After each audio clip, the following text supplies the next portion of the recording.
Cyclomatic complexity, a software metric which is used to measure the complexity of a program. This metric measures the independent paths through the program's source code.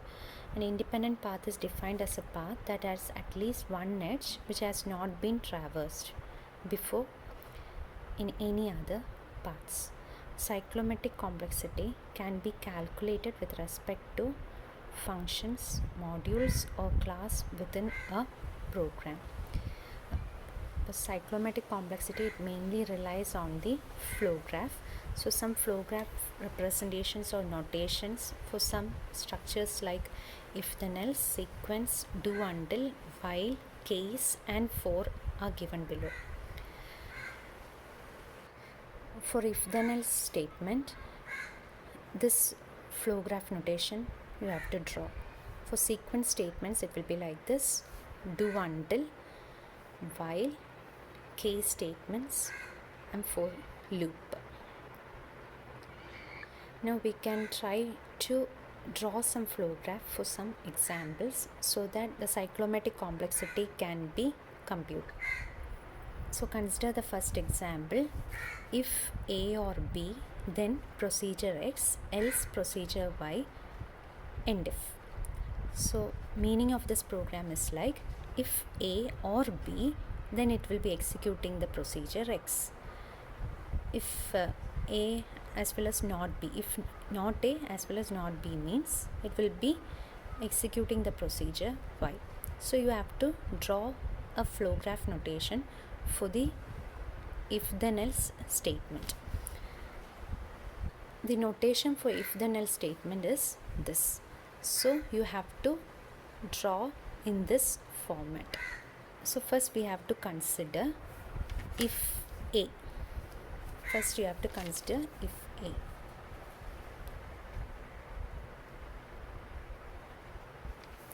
So if A, then procedure X. So if it is true, you have to draw X. If it is false, what it does, it need to check for B.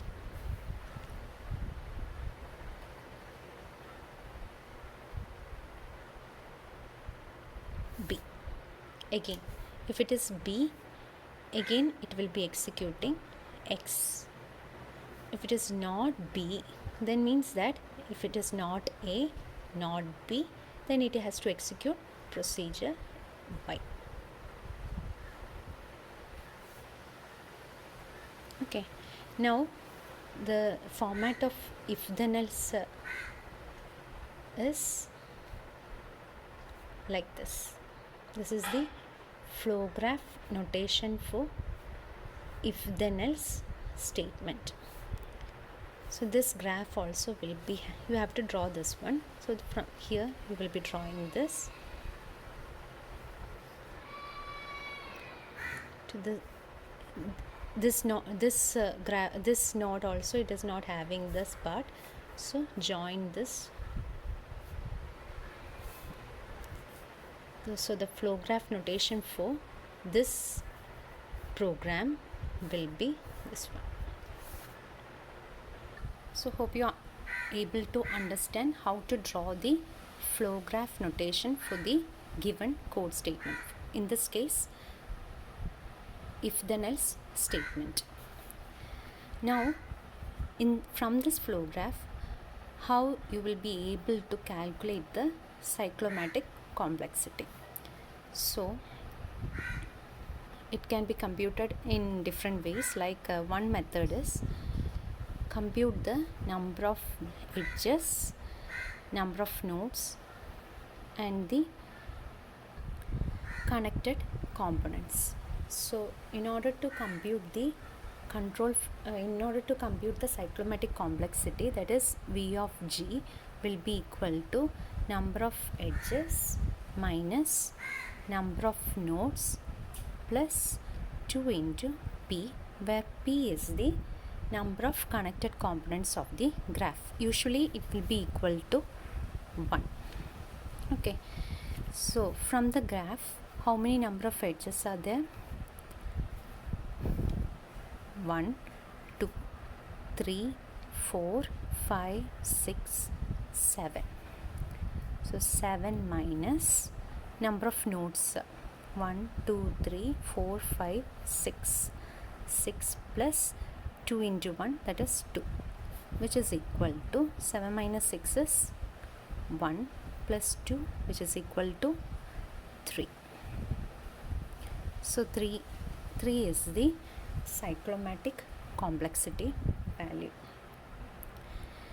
Another one method is like you can compute it with respect to the interconnected path. Independent path. So which means in this graph the independent path will be like a, b, y to this node, then a, b, x to this node, a, x to this node. So totally it can have 1, 2 and 3. So based on independent path it will be equal to 3. Again, third method is finding the number of regions from this graph. So regions can be some closed graph. So this will be a closed graph which forms a closed region, and this becomes another second one, and outside the graph becomes the third one. Hence based on the regions also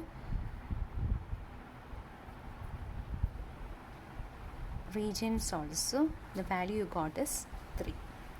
So these are the different methods in which we will be able to compute the cyclomatic complexity from a given graph. So this graph can be drawn for every sequence of statements. Here we have taken the example for if then else statement. So from the if then else statement a graph is drawn, and from the graph you will be able to compute the cyclomatic complexity based on these three methods. First method is like computing the number of edges, number of nodes and the connected components. Usually the connected components will be equal to 1, and if it is more than if it is not equal to 1 means you have to substitute that value. Connected components means you will be having equivalent to this graph, you will be having some other graphs also. Combining those graphs gives this value of p, that we can do it later. So number of edges calculated, number of nodes and calculated, you will be getting the value 3. And the second method is found out from the independent path.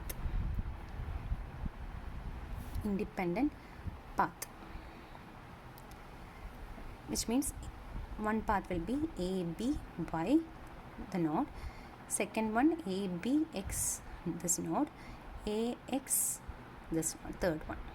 Hence we got the value 3. And third one is computing the number of regions. Regions means the closed environment. This one environment, this also one environment that is formed from the inside the graph, and the third environment will be outside the graph, which means closed environment within the graph plus 1 that is outside the graph. Hoping that now you are able to follow how to construct the graph for an if else statement, if then else statement. Now consider the flow graph, how to compute the flow graph for a code which consists of while as well as if then else statement, that is this program.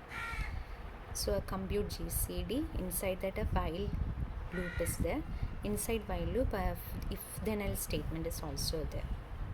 Okay, so with this program you have to compute the flow graph notation. So the flow graph notation for the while and if then else statement, this you have to keep in mind. So you have to include this while, inside this while in this portion you have to include this if then else statement.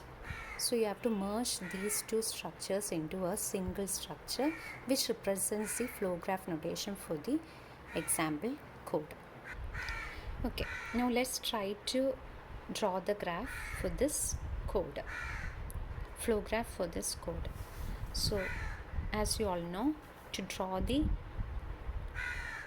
while loop flow graph, we have to draw like this.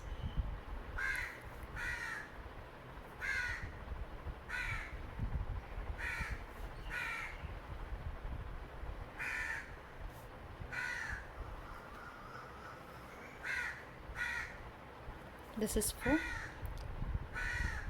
while.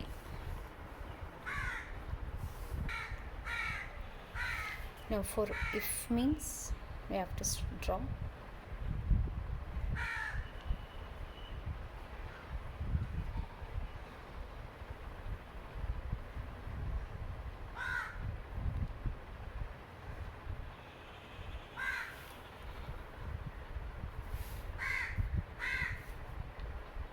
like this. Now you have to merge these two graphs. This if need to be located in this place. So resulting in a graph like this.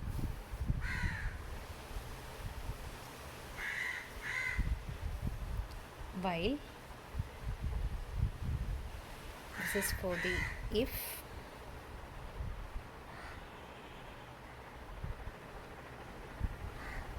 once if is completed, if moves to the condition, when the condition is false, comes to here.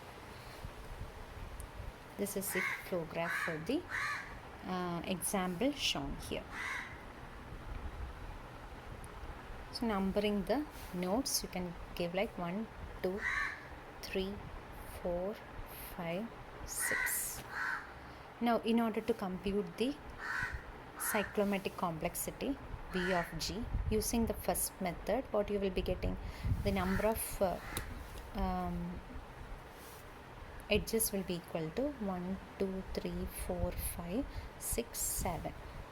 7 minus number of nodes will be equal to 6 plus 2 into P. P is equal to 1, becomes 2, which is equal to 7 minus 6, 1 plus 2 will be equal to 3.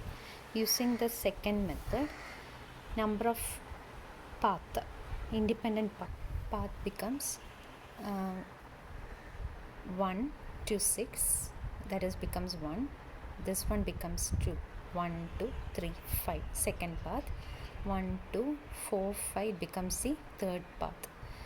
1, 2, 4, 5, 1. It won't be taken as a path because a node is being revisited. Path means no node will be revisited.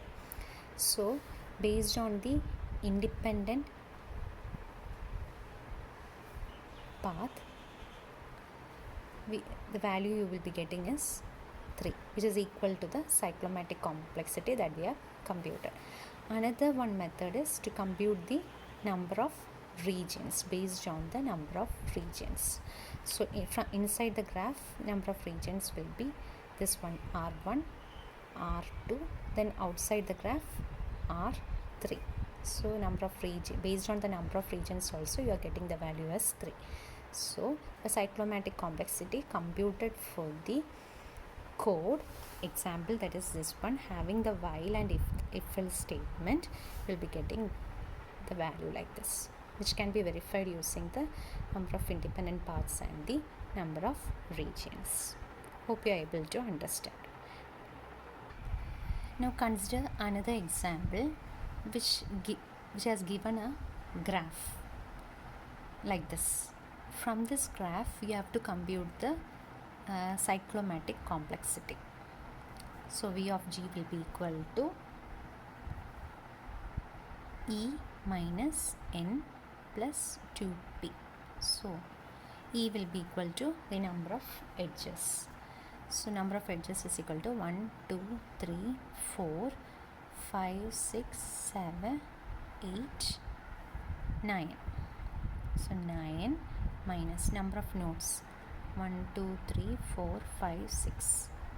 6 plus 2. P is equal to 1, which is equal to 9 minus 6, 3 plus 2 is equal to 5.